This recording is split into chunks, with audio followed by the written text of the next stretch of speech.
Hello students, I am Arvinder Kaur at Mindar and this is our revision lecture for History chapter 3 from 8th class book. The name of the chapter is Ruling the Countryside. So let's revise together. We are here with some MCQs for you. Let's see how much you have gained from the previous video lectures. So here on the screen your first MCQ is who introduced the permanent settlement in Bengal. Bengal में permanent settlement एक agrarian system introduce किया गया था. किसने introduce किया था? You have four options. A is Lord Cornwallis, B Lord William, C Lord Louis and D is none of these. So which one is correct here? Yes, children. The first option, Lord Cornwallis. This is the right answer. Okay.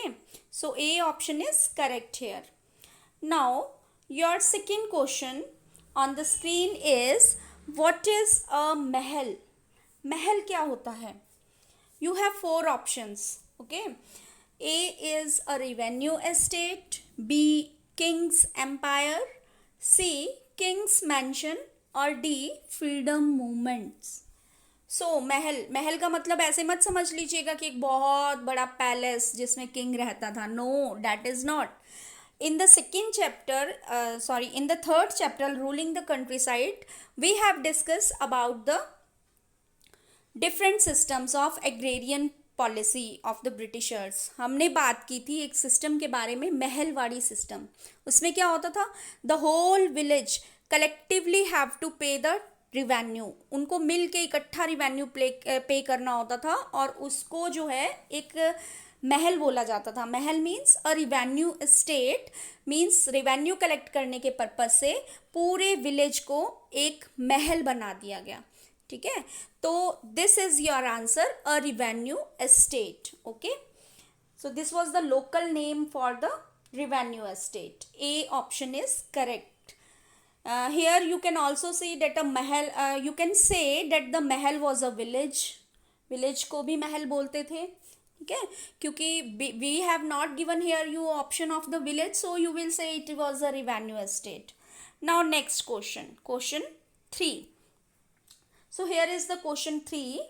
What do you mean by term plantation? Plantation क्या होती है? You have again four options. First one is rearing of animals. Second one is a large farm operated by a planter. Third is a large kingdom. And fourth, none of these. So which one is correct here? So a large farm operated by a planter. So your B option is correct. Your answer is B. Okay. Now next question. Question 4. What are commercial crops? Commercial crops क्या होती हैं? You again have four options. First one says crops cultivated for tax paying. Second option says crops cultivated for own use. Third option says crops cultivated for sale. And last is none of these. So children, try to understand the word commercial. Commercial मतलब for the purpose of commerce, for the purpose of trade. तो trading के purpose से जो crops grow की जा रही थी उनको कमर्शियल क्रॉप बोलते थे. मीन्स वो अपनी यूज़ के लिए नहीं कर रहा था farmer, that was for the purpose of sale. Sale के पर्पज से उसको जो है वो ग्रो किया जाता था. So here the C option is your answer. Now next question 5 is who was zamindars? Who were zamindars? Zamindars कौन थे? A option says landlords, B option says king, C option says slave and D option is all of these. So children, zamindar, zameen means land and land का जो owner था that was the landlord, land का मालिक. Okay, so zamindars means a landlord. A option is the correct answer here. So till now 5 questions have been solved by us together. I hope all of your answers are correct till now. And आगे भी आपके answers जो हैं वो correct ही आने चाहिए. You have to tell me the score in the comment box. Okay? आपको अपना स्कोर बताना होगा. Now next question 6. What do you mean by the term slave? अब ये स्लेव कौन होता था? First option says a paid worker, second option says person owned by someone else, C option is royal person and D none of these. Again आपको अगर पहले के अपने वीडियो लेक्चर्स अच्छे से रिमाइंड हैं, आपने उनको देखा है तो आपको पता है हमने ये टर्म यूज़ की है सेकेंड थर्ड चैप्टर में. एंड द स्लेव होता है a person owned by someone else. So here the B option is correct. Okay, now next question, question 7. Now here is the question, what do you know about permanent settlement of land revenue? Yes, permanent settlement, it was a agrarian system introduced by the Britishers to collect the revenue. अब इस system में क्या होता था, देखिए you have 4 options, इनमें से एक करेक्ट है, आपको बताना है कौन सी करेक्ट है. Land revenue was fixed. Second is land revenue changed rapidly. C option says land revenue was not decided, and D option none of these. So children, try to understand the word permanent. Permanent means that is fixed, that will not change. So your option A is correct here, that is land revenue was fixed in the permanent settlement. एक बार जो revenue decide कर दिया उसको फिर वो change नहीं करते थे. Now the question 8, where was the Mahalwari system introduced? Mahalwari system कहाँ इंट्रोड्यूस किया गया था, कौन सी स्टेट्स में इंट्रोड्यूस हुआ था? A is Uttar Pradesh, B Punjab and Haryana, C Delhi and central India, and D is all of these. So children, in the northwestern provinces, you all know that the Mahalwari system was introduced. So northwestern province, तो कौन से आ गए हमारे इसमें northwestern province? These all are actually correct. So you will say all of these. Okay. So all of these is your answer. जहाँ पे Mahalwari system introduce किया गया था. How many systems were introduced? आपको पता है कितने system थे? Mahalwari system was there, permanent settlement was there, and Ryotwari system भी इंट्रोड्यूस किया गया था. तीनों सिस्टम्स के बारे में आपको पता होना चाहिए. Okay, this is the question number 9 now. Okay, so here is the question, who produced and designed the floral cotton print during the 19th century? 19th century में एक स्पेशल टाइप के फ्लोरल कॉटन के print introduce हुए थे. Means कपड़े के ऊपर एक खास किस्म के डिज़ाइन बनते थे, फ्लोरल जो प्रिंट्स थे वो बनाए जाते थे. And who had introduce that thing? You have 4 options, Charles Frederick, B option is Thomas Wood, C option is James William, and D option is William Morris. So your correct answer is William Morris.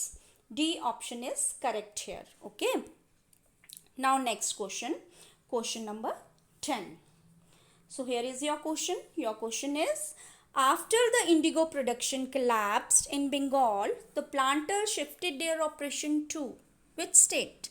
कौन सी state में planters चले गए थे? जब बंगाल में तो बहुत सारे रिवोल्ट होने लगे थे ना इंडिगो प्रोडक्शन के अगेंस्ट, तो जो प्लांटर्स थे वेयर डिड दे शिफ्ट? कौन सी स्टेट में जाके उन्होंने इंडिगो की प्लांटेशन करवानी शुरू की? You have 4 options. First one is Gujarat, second is Odisha, third one is Rajasthan, and fourth is Bihar. So your correct answer is Bihar. Okay, so this one is the correct answer. Now next question, question 11. Morris cotton print was invented by? अब ये Morris cotton print जो थे वो किसने invent किए थे? You have 4 options again. First one is William Morris, second is Robert Morris, third is John Morris, and fourth one is Morrisville. So first of all you have to understand what were the Morris cotton print. Same वही floral cotton prints जिनकी हमने पहले बात की है, तो answer will also be same ना. So your A option is correct, the William Morris. Okay, next question now. So question number 12. is on the screen here. Your question is, who collected revenue under Mahalwari system? Mahalwari system में revenue कौन collect करता था? Mahalwari system अभी previously आपको बताया ना, महल means अ revenue state और a village, पूरे विलेज से जो है वो रिवेन्यू कलेक्ट किया जाता था. So you have 4 options: zamindars, English officials, village headman और soldiers. So in Mehalwari system, revenue was collected by the village headman. This responsibility was given to the village headman कि उसको पूरे village से revenue collect करना है और इकट्ठा करके ब्रिटिशर्स को सबमिट करना है, उसको जमा करा देना है वहाँ पे. Okay, so C option is correct here. Now next question, question 13. If zamindars didn't pay revenue then British, what do the British do then? अगर ज़मींदार रिवेन्यू ही पे नहीं करते थे तो ब्रिटिश क्या करते थे? Use to jail them. B option is seize their goods. Then C option is auction their land, and D is punish them. When zamindars didn't pay the revenue, British क्या किया करते थे? वो उनसे लैंड छीन लेते थे और उसको ऑक्शन कर देते थे, और जो दूसरा लैंडलॉर्ड सबसे ज़्यादा उसमें बोली लगाता था तो उसको वो लैंड दे दिया जाता था. Okay, so here the C option is correct, auction there land. Okay. Now next question. Here is the question number 14 now. The company tried many experiments to increase the land revenue. Name the settlement system introduced in the Madras and Bombay presidencies. So company ने बहुत सारे experiment किए India में कि उनको ज़्यादा से ज़्यादा प्रॉफिट हो, ज़्यादा से ज़्यादा रिवेन्यू कलेक्ट करें, और इसके लिए अलग अलग जगह अलग अलग सेटलमेंट्स इंट्रोड्यूस की गई. आपको बताना है कि बॉम्बे प्रेसिडेंसी में और मद्रास प्रेसिडेंसी में कौन सी सेटलमेंट इंट्रोड्यूस की गई थी, कौन सा सिस्टम था वो. So here are your 4 options. First one is permanent settlement system, second is British settlement system, third is Mahalwari settlement system, and fourth one is Ryotwari system. So children, as you already know that permanent settlement कहाँ introduce हुआ था? That was in the Bengal. Okay, British settlement system नाम का कोई system ही नहीं था. Mahalwari system already you have been told that it was introduced in the north western provinces, और India का जो सदर्न पार्ट आता है वहाँ पे इंट्रोड्यूस किया गया था Ryotwari system. Okay, so your fourth option is correct here. Now question number 15. Let's see here what is written. Read the following statement and find out the incorrect statement. Now look at the question carefully. आपको correct statement नहीं बतानी है, आपको incorrect statement बतानी है कौन सी है. Okay, so here are the 4 options. First option is, on 15th August 1765 the Mughal emperor appointed the East India Company the Diwan of Bengal. Okay, your B option is, after Diwani right company became the chief financial administrator of the territory under its control. C option says Diwani right were also met their revenue demands. And next D option says company became the Diwan but it saw itself primarily as a trader. So which one is incorrect here? Here are the 4 answers for you. You have to choose from this part. So you can tell that A, B and C are incorrect, then A and C are incorrect, C and D are incorrect, and D option says A, B and D are incorrect. So let's find out which one is incorrect. Okay, like here in the first option you can see here the date is mentioned. We know in 1765 the company got the Diwani rights, but here the date is wrong. It was not the 15th August. Okay, so A option तो completely आपकी wrong है.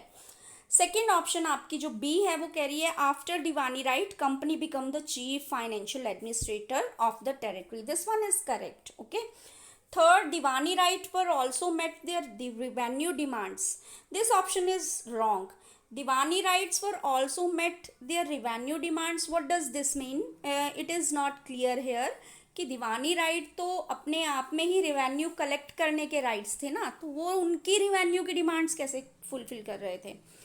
Next thing, D option says company become the diwan but it saw itself primarily as a trader. Yes, वो चाहे दीवान बन गए थे लेकिन उनके अंदर तो अभी वही ट्रेडिंग जो थी वो भरी हुई थी. वो अब भी अपने आप को ट्रेडर समझते थे कि चाहे दीवान बन गए हैं. दीवान कौन होता था? जिसकी रिस्पॉन्सिबिलिटी है रिवेन्यू कलेक्ट करना है, साथ में जो कॉमन पीपल हैं उनके लिए कुछ पॉलिसीज भी अच्छी बनानी है कि उनकी डेवलपमेंट हो. बट वो तो ट्रेडर ही बने रहे, उन्होंने तो सिर्फ अपना प्रॉफिट अर्न करने की सोची. सो D1 is also correct. So here A and C option आपकी इनकरेक्ट आ रही है. तो हम नीचे आपकी कौन सी वाली ऑप्शन को चूज करेंगे? We will choose the B. Okay, B says A and C are incorrect. तो हमारा आंसर ये B नंबर हो जाएगा. ओके, यहाँ थोड़ा सा टिपिकल क्वेश्चन था ये आपके लिए चूज करने के लिए. बहुत सारे स्टूडेंट्स क्या करते हैं, सिर्फ ऊपर ऑप्शंस देखिए और उसमें उसके बेसिस पे जो है राइट और रॉन्ग आपने कर दिया. But here you have to see that ABCD आपको 4 अलग से ऑप्शंस मिली हैं इनकरेक्ट को चूज करने के लिए. Okay, so this thing you have to learn.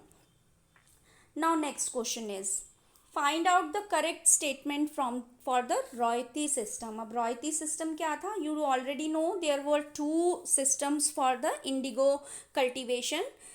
One was the nij cultivation and second one was the royalty system. Okay, उसके basis पे आपको यहाँ पे 4 स्टेटमेंट्स दी गई हैं, आपको करेक्ट स्टेटमेंट फाइंड आउट करनी है.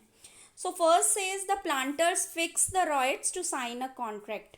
प्लांटर्स जो थे वो रॉयट्स को बोलते थे कॉन्ट्रैक्ट साइन करने के लिए. Second says at times they pressurise the village headman to sign the contract on behalf of the ryots. और वो विलेज के हेडमैन को प्रेशराइज करते थे कॉन्ट्रैक्ट साइन कर ले रॉयट्स के बिहाफ पे. Third says those who sign the contract got cash and advances. जो तो साइन कर देते थे कॉन्ट्रैक्ट को उनको कैश मिलता था, एडवांस मिलता था. And fourth says planters provided the seed and the drill. और प्लांटर्स जो थे उनको, जो रॉयट्स होते थे, रॉयट्स मीन्स फार्मर, उसको सीड भी प्रोवाइड करते थे. Then they provided the drilling machines also. So which one is correct here? You have to tell.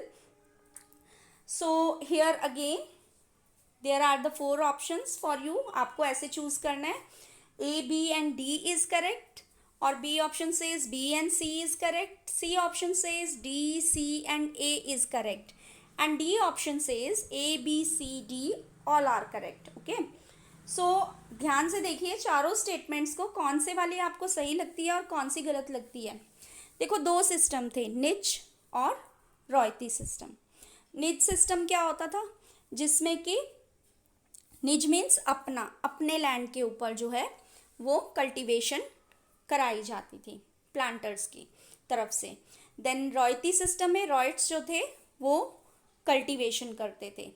तो यहाँ फर्स्ट स्टेटमेंट आपकी करेक्ट है. द प्लांटर फिक्स्ड कर देते थे रॉयट्स को कि आपको कॉन्ट्रैक्ट साइन करना है. सेकेंड भी सही है, विलेज हेडमैन को जो है कहा जाता था उनके बिहाफ पे साइन करने के लिए. थर्ड वन, जो साइन करते थे उनको कैश मिलता था. And fourth one, planters provide the seed and the drill. This one is also correct. So 4 options आपकी करेक्ट आ रही हैं. So your answer will be D. A, B, C and D all are correct. So which option is the answer? Here the D option is your answer. Okay, now next question. So now next question is choose the correct statement or statements with reference to the economic crisis that gripped Bengal. Bengal में Britishers की policies की वजह से economic crisis पैदा हो गया था. अब उससे रिलेटेड कुछ स्टेटमेंट्स हैं आपके सामने, आपको इनमें से करेक्ट वन चूज़ करनी है. Okay, artisans began to leave villages since they were being forced to sell their goods to the company at low prices. बहुत सारे कारीगर ऐसे थे जो बंगाल छोड़ के जा रहे थे. क्यों? क्योंकि उनको फोर्स किया जा रहा था कंपनी की तरफ से कि हमें कम कीमत पे अपना सामान बेचो. Second option says peasants were unable to pay the dues that were being demanded from them. अब जो पीजेंट्स थे वो भी उन टैक्सेस को पे करने की पोजीशन में नहीं थे जितने की उनसे डिमांड किए जाते थे. Okay. C statement says artisanal production was in decline and agricultural production collapsed. जो आर्टिस्ट जो कारीगर थे जो वो प्रोड्यूस करते थे वो प्रोडक्शन अब धीरे धीरे कम होती चली जा रही थी, उसमें डिक्रीज देखने को मिल रहा था. एंड एग्रीकल्चर जो था वो भी पूरी तरीके से ख़त्म होता चला जा रहा था. So here are the 4 options. Now ये आपके सामने 3 स्टेटमेंट्स थे. Now there are the options. Which one is correct? A is correct, B says B is correct, C says C is correct, and D says all the above are correct. So these all the options are correct and our answer will be, और हमारा answer क्या होगा? Our answer will be all the above. Okay. Now question 18. Now next question is on the screen. You have to fill the correct word. Okay. Growers of wheat in Europe saw which crop as a crop which would provide competition to the earnings. अब आपको पता है एक वोड नाम का भी एक प्लांट होता था, उससे भी कलर बनता था. सेम वैसा कलर जैसा कि कौन सी क्रॉप से बनता था? इंडिगो से बनता था. ओके. बट वोड से बनने वाला जो कलर होता था डेट वॉज पेल, बहुत हल्का रंग होता था, उसमें डलनेस होती थी. और वोट के जो ग्रोअर्स थे यूरोप में, वो यूरोप में ग्रो करता था वोट. उसको ग्रो करने वाले जो फार्मर्स थे उनको ऐसा क्या लगता था कि कौन सी क्रॉप से उनको कंपटीशन मिल रहा है जिस वजह से उनकी अर्निंग नहीं हो रही, तो डेट क्रॉप इज इंडिगो. तो आपका यहाँ पे आंसर आप फिल करेंगे. This answer will be Indigo. Okay. Now next question. The international demand for indigo was affected by the discovery of dash. Dash means आपको यहाँ पे फिल करना है करेक्ट आंसर. इंटरनेशनल मार्केट में इंडिगो की demand कब कम हुई? When synthetic dye was invented. Yes, तो आपका आंसर यहाँ पे होगा with the discovery of synthetic dye. Okay, synthetic dye. Now last question for you. You have to tell this statement is true or false. Now here is the statement. The Bengal economy boomed after the company was appointed as Diwan of that province. अब बंगाल की economy एकदम से बहुत अच्छी हो गई थी जब कंपनी को दीवान अपॉइंट किया गया था? नो, और ज़्यादा ख़राब हो गई थी. So this statement is false. So you will say this one is false. So I hope all the 20 answers are correct of you. You have to tell me the score. आप मुझे score बताएंगे comment box में. And also we have provided you a link. This link is of the Google Forms for the map and diagram related questions. So you have to click the link and you have to go to the Google Forms and perform that test also. And also tell me map और diagram में आपने कितना score किया. उसके लिए तो आप मुझे नहीं भी बताएंगे तो मुझे अपने आप पता चल जाएगा बिकॉज आपका स्कोर मेरे पास आ जाएगा. बट आपको इन MCQs के आंसर मुझे बताने हैं. So that's all for today. I hope you have gained much knowledge from this test. We will be back with some new test, with some new revision lectures. Till then, stay connected. That's all for today.